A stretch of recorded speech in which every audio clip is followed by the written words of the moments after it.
Good morning. As you might be able to tell from the background, I'm actually working from home now. My internet issues that I talked about on Monday got resolved on Monday. So as a result, I was able to, for most of the rest of the week, work from home, telecommuting, making use of the video WebEx tools, phone, email, that sort of thing. I did have to come in on Wednesday because there were some discussions that I had to have that could not take place at home. And that's actually one thing I'd like to remind people about. Although we are very aggressively implementing a telework policy in order to facilitate the type of social distancing that we need to in order to reduce the impact of COVID, there are some things that cannot be done at home because of classification. And I don't want to get into a situation where we create vulnerabilities, lead to security violations, and create problems or risks that are really unintended. So please be attentive to that. Over the course of the week, we saw an increasing number of people who were figuring out ways to carry out their jobs without coming into work.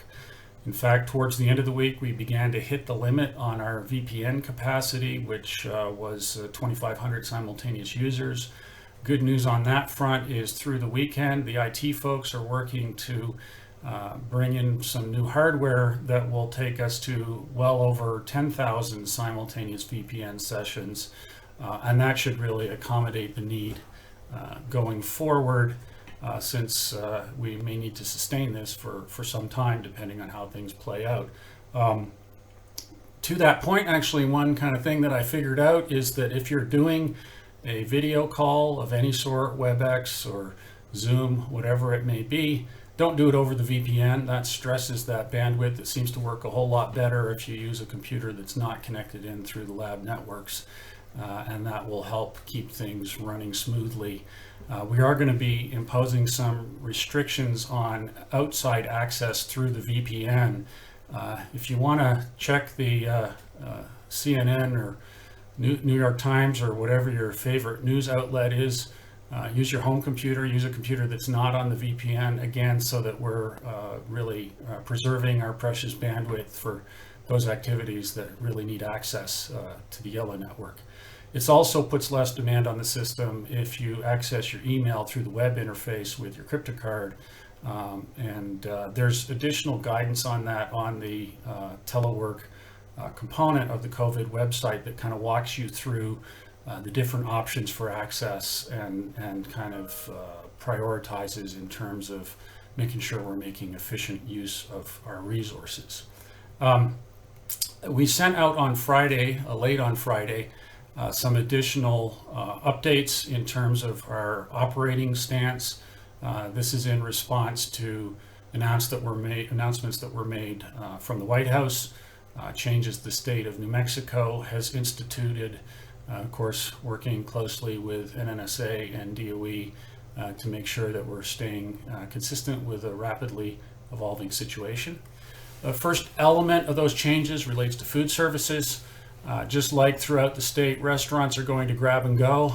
The cafeteria is going to be shifting its mode of operation to prepared foods, quickly in and out. And there are a few satellite locations where that's difficult to implement just due to the circumstances around that. So we have a mechanism for adapting in those cases in close coordination with the pandemic advisory team.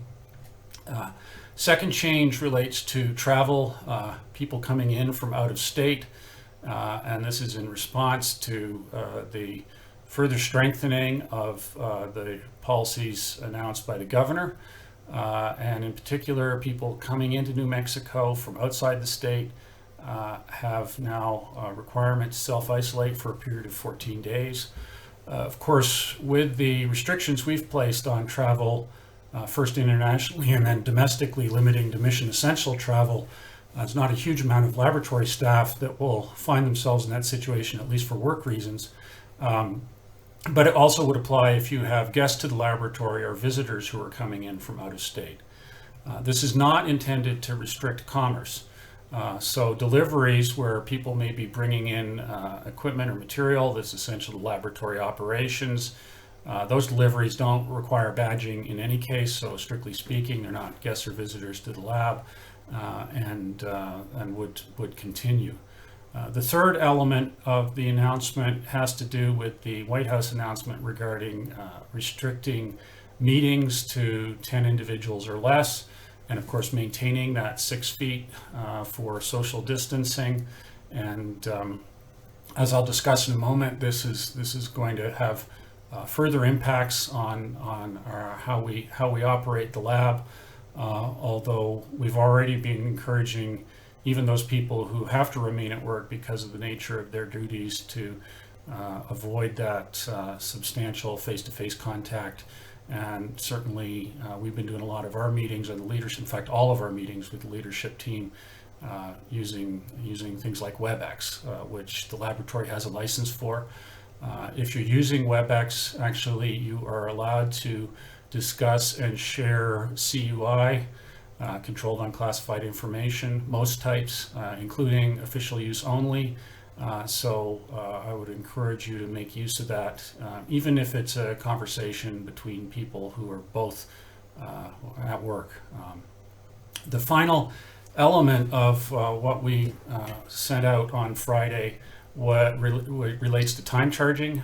We received from NNSA through the contracting officer the ability to make use of report time similar to what we do when there's a snow event, to cover those individuals who can't work at the lab due to COVID, but also are unable to work from home. And of course, that's an important thing. It's initially to cover 30 days. The expectation is that there will be further action, including possibly through some of the emergency legislation that's working through Congress that would formalize this on a more long-term basis. So I think this should be good news for everyone, particularly those staff who may be impacted by COVID but don't have jobs that would allow them to work from home, that they won't be having to endure financial hardship in terms of all the other things, in addition to all the other things that are piling in on top of us. Obviously, what all of this means is there are going to be additional impacts and probably more changes to follow as the nation continues to adapt and respond. There are some activities, some locations here where it's not possible for us to continue to operate in normal mode in a way that's consistent with the social distancing guidelines. In particular, some of the production work, facilities like PF4 and detonator production, but probably other locations as well. We are going to have to adjust how we're doing and what we're doing in order to be able to conduct that work, which in many cases is not only either mission essential or something that's required even in our minimum safe configuration just to ensure safety, security, protection of the environment. And so in order to be able to carry out those min-safe activities and mission essential work, we're going to have to scale back some other activities just to reduce the number of people in close proximity. A lot of that is going to be is being worked out right now, actually through the weekend.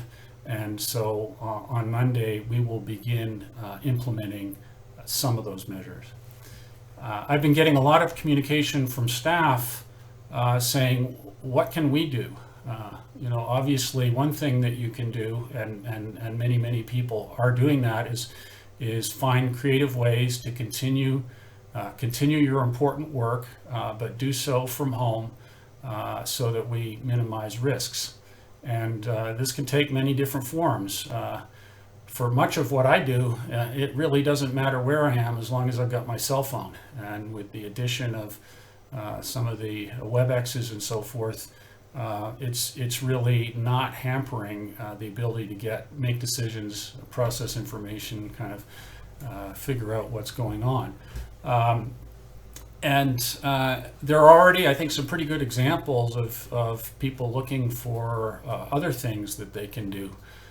Just to give you one example, I've been told that my Fortran 77 skills are no longer state of the art. Now, for my job, to be honest, I don't write a lot of code, so it's hard to make the case that upgrading those skills is contributing to my ability to function. But we have a lot of people who write code for a living, and so if you have the difficulty working from home writing code for a classified environment, this may be a good chance to, finally learn Python or C++, and that'll advance our capabilities going forward. We all have to deal with Utrain, and if you've got training coming up and you can accomplish that from home using the VPN or the web interface, then that's something that you won't have to do when we get back to work, and that'll make for more productive time in the future.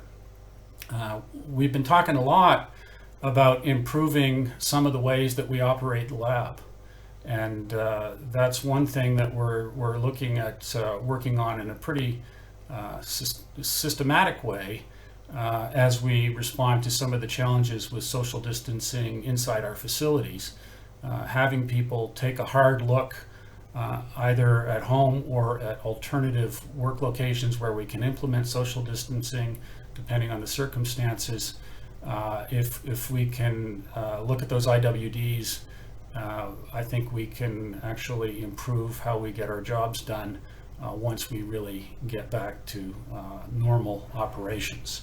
In terms of when might we get back to normal operations, to be honest, it's a little bit hard to say at this point.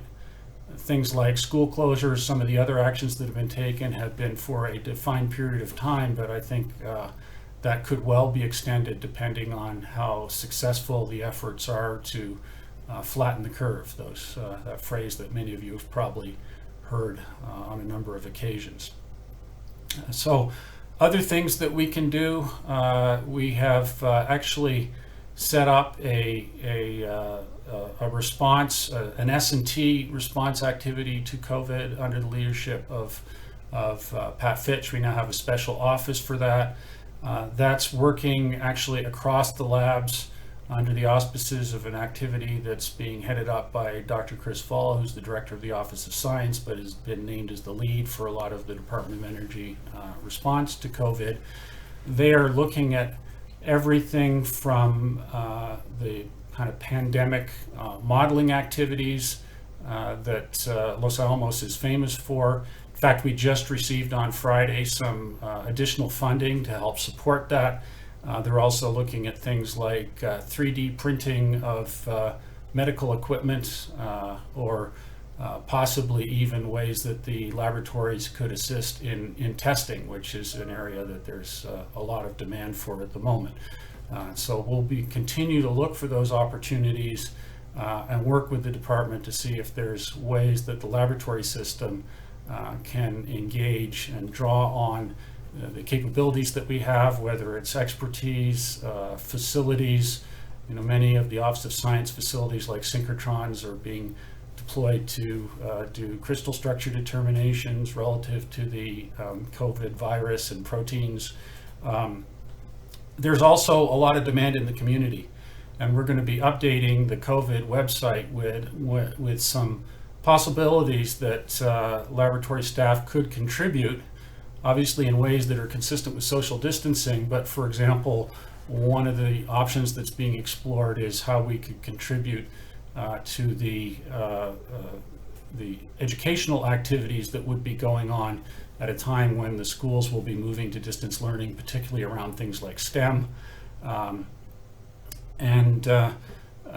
are many charities that are working hard to stand up a response. The United Way of Northern New Mexico is exploring ways to provide free childcare to healthcare service providers so that we can maintain our healthcare system as it will be increasingly stressed. And of course, there's always the giving campaign. I just made a donation to the Food Depot that obviously is going to see increased demand, even though we are fortunate in that we can, for the most part, continue to work from home. And even in those instances when we're not, pay the salaries of our staff. Many people in our community have been thrown out of work, and so there is lots of need. And a simple thing that you can do is make use of the fact that restaurants are going to this curbside service.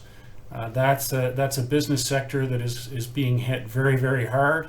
And you know, New Mexico is probably the only state in the union where you can get a green chili cheeseburger steps from a rather empty plaza delivered to the window of your car.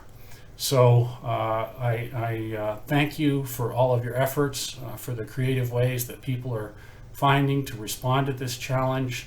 And stay tuned, because there will be more changes as we try and, as best we can, minimize the impact of this virus on both the laboratory and our communities. Thank you.